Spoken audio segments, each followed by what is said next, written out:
Y bueno, ya está el doctor Miguel Ángel Cuenya con nosotros. Doctor, ¿cómo está? Muy buenos días. Muy buenos días, Ricardo. En la última semana de actividad, antes de entrar en un periodo de vacaciones que todo el mundo está esperando, justamente para recargar baterías, como decía nuestra rectora, ¿no? Y en ese sentido, nosotros acá presentes, como todas las semanas, con la idea de conversar, platicar sobre algunos temas relacionados con la historia de nuestra ciudad. Y en ese sentido, esta semana, yo, digamos, quería platicar un poco sobre los agustinos o el convento de la Orden de San Agustín, que es un espacio, un tema que se ha platicado muy pocas veces, que se ha reflexionado. No es que no se conozca, digamos que hay investigaciones sobre el tema, sino que a nivel general, cuando se habla de la Puebla colonial, de la Puebla decimonónica, justamente de esta Puebla con cúpulas, iglesias por todos lados, que de alguna manera nos hacen referencias a una ciudad levítica, normalmente se hace referencia a los grandes conventos femeninos que están asentados en un número muy importante en el centro de nuestra ciudad, como sería el convento de Santa Mónica, el convento de la Concepción, de Santa Clara, el convento de las Jerónimas, entre otros, o los conventos masculinos, por ejemplo, el convento de Santo Domingo, el de San Francisco. ¿Quién no conoce o no ha hablado o no habla y sabe y tiene referencia de la ubicación del convento de Santa Clara? Pero sobre los agustinos es poco lo que se dice. Inclusive a mí me ha pasado pasar con alguna gente que hace años que son poblanos caminando por el convento de Santa Clara, por la 5 y la 3, y me dicen, ¿y esta iglesia de qué es? Es la iglesia del convento de San Agustín. Ah, ni sabía que existía el convento de San Agustín. Entonces, y esto es justamente a pesar de que nosotros podríamos decir que al igual que la Compañía de Jesús, al igual que Santo Domingo, que San Francisco, el convento, la orden agustiniana tuvo una gran importancia dentro de la ciudad de Puebla, dentro del conjunto novohispano. Fue el segundo convento más importante de toda la Nueva España, después del convento de San Agustín, que estaba ubicado en la Ciudad de México. Y esto es lo que nos explica, nos ayuda a comprender el origen y la extensión, la enorme extensión que tenía el convento de San Agustín, que ocupaba 2 manzanas completas, igual que el convento de Santo Domingo. Y entonces esto yo creo que es importante. Pero a pesar de eso, digamos, poco es lo que se ha mantenido en la memoria de los poblanos. Y quizás, digamos, la referencia surge a partir de los sismos, del gran sismo o terremoto de 1985, el sismo de 1989, que afectaron seriamente las cúpulas y los campanarios de la iglesia conventual, y en donde se comenzó a hacer referencia concretamente al espacio conventual.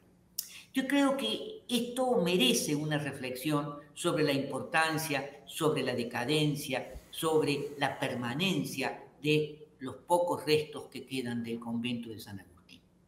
Nosotros podemos decir que el papel desempeñado por los agustinos en Puebla, en la Puebla colonial y en la Puebla decimonónica, especialmente en los siglos XVII y siglo XVIII, fue de una enorme importancia en la medida en que reflejaba la importancia del proceso de catequización, del proceso de cristianización y sobre todo con la finalidad de mantener la estructura, el armazón de la monarquía española. Ahora bien, nosotros sabemos que, por ejemplo, que los franciscanos y los dominicos llegaron casi inmediatamente con el proceso de la fundación de la ciudad. Eso no cabe la menor duda, que la Orden de San Francisco inclusive hoy se considera que se estableció antes de 1531. Pero, digamos, ¿cuándo llegó la Orden de los agustinos? Y los agustinos llegaron a la Nueva España poco tiempo, muy poco tiempo después de fundada la ciudad, podríamos decir 15 años después de fundada la ciudad, en 1546, ya el ayuntamiento le otorga un amplio terreno ubicado a 2 cuadras hacia el poniente del templo de Santa Inés, que los agustinos dicen: no, está muy lejos del centro, queremos un terreno mucho más cercano. Y 2 años después el ayuntamiento le otorgó 2 manzanas completas en un lugar mucho más céntrico, que iba, donde se encuentra la actual iglesia, entre la 3 Poniente y la 5 Sur, y ubicaba, digamos, las manzanas que se le dio, iba entre la 3 y la 7 Sur y entre la 5 y la 7 Poniente, para que tengamos nosotros una idea. Estamos hablando de 2 extensas manzanas que tenían 180 metros de largo cada una por 100 metros de ancho. Entonces, eso es la pauta. Claro, va a estar la estructura conventual, va a estar también la parte no de los jardines, sino de las huertas fundamentalmente. Y es aquí que durante un largo periodo de tiempo los agustinos comenzaron a construir la estructura conventual y la iglesia, que se considera que fue en sus mejores tiempos uno de los templos más importantes y mejor diseñados, más majestuosos de toda Nueva España. Es más, tuvieron contratando a maestros canteros, como por ejemplo Lorenzo Millán y Luis de Arciniega, quienes durante varios años labraron 44 columnas de cantería para el convento, y que también se sabe que la iglesia recién fue terminada en 1629, es decir, pasaron más de 50 años en el proceso de construcción conventual y de la iglesia. La capilla mayor de la iglesia, el problema es que se sabe por descripciones, porque en el siglo XIX, se incendió la iglesia en 1863, y por lo tanto la capilla mayor fue una de las mayores obras de arte que se construyeron en Nueva España, y que sí es cierto se fueron modificando a lo largo del tiempo, pero es fundamental rescatar que el convento fue uno de los centros culturales y religiosos más importantes que hubo en el altiplano central novohispano. Fue un centro desde donde se impulsó un importante número de vocaciones religiosas, en donde muchas familias poblanas aportaron a muchos de sus miembros que realizaron su vocación religiosa con los agustinos, como por ejemplo el caso de Fray Juan Delgado, Fray Diego de Villarrubia y Juan Adriano, que eran de origen poblano. Al comenzar el siglo XVII, el convento de los agustinos de Puebla congregaba poco más de 80 frailes, de 80 religiosos, lo que le permitía mantener una importante presencia en toda la región y sobre todo establecer un número importante de vicarías, como por ejemplo en Pahuatlán, Tultepec, Huatatlao, Cachauta de la Sal, Jicotepec, Tenango, entre otras. En 1622 fueron el convento de Puebla y el de la Ciudad de México. A partir de ahí, para lo largo del siglo XVII, fueron los únicos 2 conventos autorizados por la Orden y por el Vaticano autorizados a recibir novicios, lo cual da la pauta de la importancia que tenía la Orden en Puebla y que le permite comprender también la trascendencia de este convento dentro del contexto religioso novohispano y de la ciudad.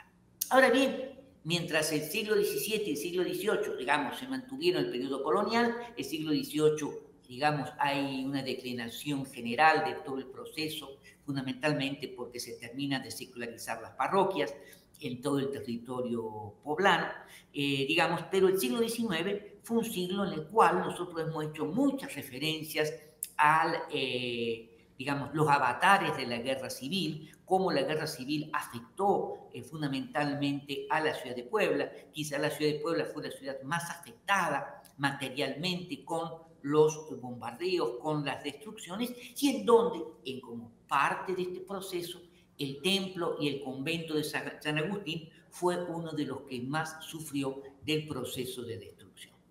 En 1823 ya no estamos hablando de 80 frailes, sino solamente de 32 frailes.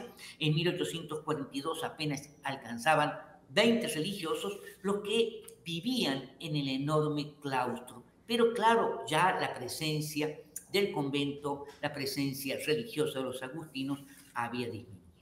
A partir de mediados del siglo XIX, para no hacer más larga la exposición por un problema de tiempo, podríamos decir que vendrían los años más difíciles, los años más complejos del convento, en especial durante el sitio o los sitios de 1863 y de 1867. ¿En qué sentido? Desde 1862 el convento comenzó a ser ocupado por fuerzas militares como un reducto de defensa de la ciudad, y en 1863, con motivo del sitio que las tropas austríacas, digamos, de Maximiliano y Carlota, y realizaron a la ciudad, el convento sufrió daños verdaderamente invaluables. El convento sirvió de fortaleza, como decía, sirvió de parapeto, sirvió de barricada, centro de batalla, y los bombardeos lo fueron destruyendo sistemáticamente. Y la iglesia en 1863, como señalé hace un ratito, sufrió un incendio de devastadoras consecuencias. Es decir, se quemó totalmente todo el interior del templo y consumió la totalidad del templo. Por lo tanto, lo dejó en ruina y hubo que restaurarlo con posterioridad, y siempre con grandes dificultades económicas, lo cual nunca pudo volver a tener la majestuosidad que se conocía en la primera mitad del XIX o a lo largo del periodo colonial. Durante el sitio de 1863, los cañones del ejército francés destruyeron parte del convento, parte de la iglesia y de las torres de la iglesia. Y en 1867 pasó exactamente lo mismo. La desaparición de los últimos vestigios de este enorme y majestuoso claustro, eso hay que señalarlo, está relacionado con el proceso de desacralización, con el proceso de las leyes de reforma, y que, por lo tanto, los templos y las construcciones religiosas pasaron a formar parte de las propiedades del Estado. Y las construcciones, hay otro elemento muy importante: las construcciones religiosas habían dejado de ser motivo de un orgullo para los habitantes de la ciudad. ¿Por qué? Porque las construcciones religiosas pasaron de alguna manera de convertirse de íconos representativos, digamos, de una majestuosidad colonial, de una majestuosidad imperial. En el siglo XIX pasaron a ser íconos representativos de lo que se consideraba el oscurantismo colonial, y por lo tanto había que encontrarles un nuevo uso o simplemente destruirlos. En 1866 se acordó partir en dos el convento.